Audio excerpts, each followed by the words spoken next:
বিথারি সীমান্তে রূপোর গহনা সহ গ্রেপ্তার পাচারকারী যুবক।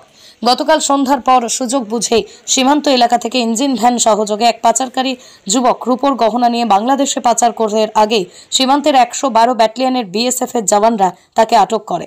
তল্লাশি করে 13 কেজি 500 গ্রাম রূপোর গহনা উদ্ধার করে ওই ইঞ্জিন ভ্যানের পাটাতলের মধ্যে থাকে। তার নাম সবুজ মণ্ডল, বাড়ি সীমান্তবর্তী পদ্মবিলা গ্রামে। এই ইঞ্জিন ভ্যানটি বাজেয়াপ্ত করে বিএসএফ।